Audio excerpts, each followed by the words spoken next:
strike up. Hi, this is James Devine with the Music Ed Podcast. Hey, I'd love to send you my free training, 7 tips to save 5 hours this week and every week. If you'd like to receive that, send me an email at jamesthedivine@gmail.com. Also, if your music event needs professional development or speaker, get in touch with me. I'd love to help out. Enjoy the podcast. Where you get quick and easy tips on how to be a better band teacher. Today, I want to share with you a few things I have learned about selecting music for wind band. Number 1, the ability level of the ensemble that you direct.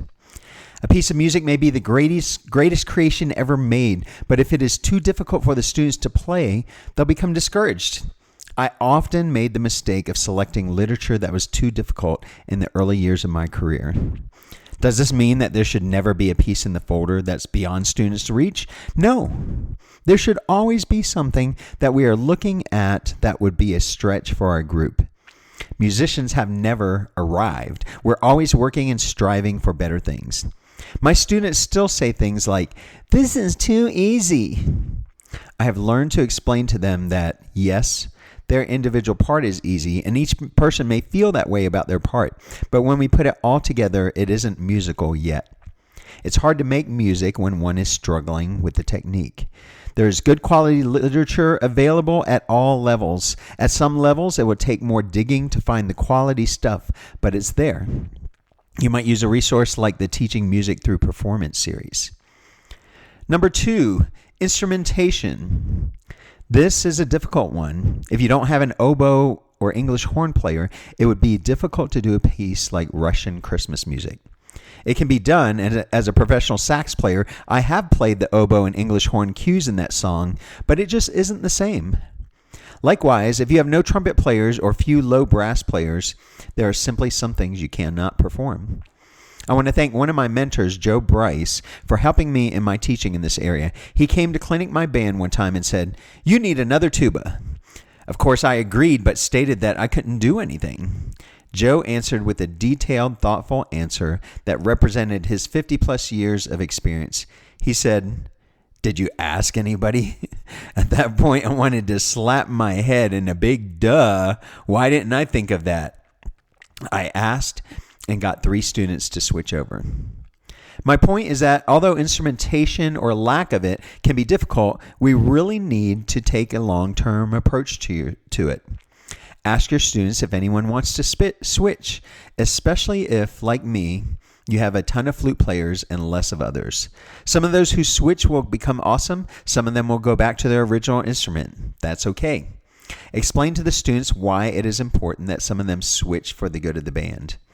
Coaches have no problem with this. Everybody on this soccer team wants to play forward and score goals, but that would leave the team defenseless.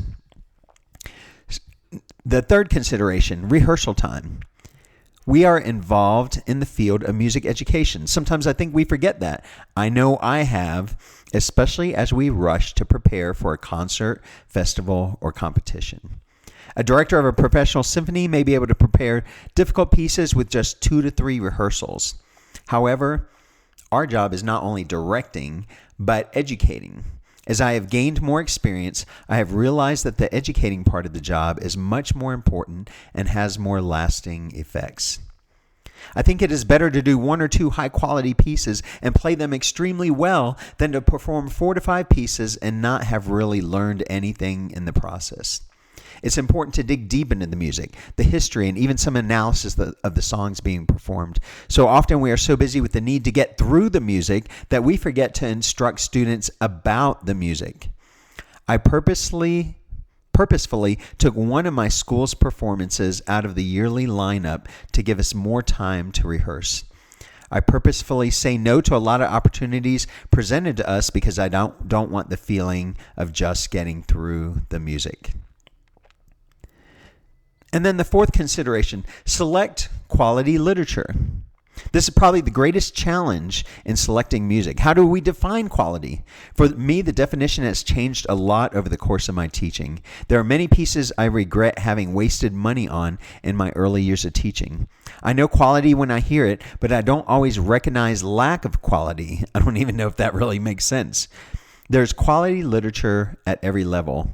There is junk at every level. Here's my definition of quality music. Quality music moves me emotionally. Sometimes it makes me uncomfortable. Not to cover your ears and run out of the room uncomfortable, but uncomfortable in the sense that my thinking is challenged. It's expressive. It's melodic. Although it may contain repeating motives, it is not the same two-measure repeating motive for 120 measures. Now, do you feel qualified to determine whether music is of quality or not? Me neither. We need something more. Frank Battisti, in his book, The Winds of Change, says that many directors have stopped attending concerts and listening and studying great music. We must expose ourselves to great music so we can know when we hear it. Battisti likens it to a wine connoisseur whose tastes improve as he becomes exposed to more wine. I liken it to a little kid who thinks a fast food burger is the greatest thing on earth until she matures and realizes that there are burgers 10 times better than the fast food variety.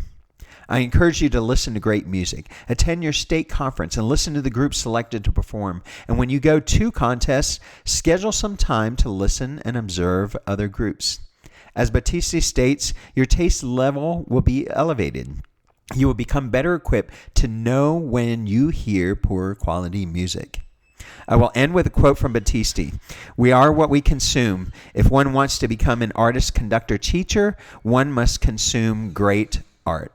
The Music and Podcast, where you get quick and easy tips for how to be a better band teacher.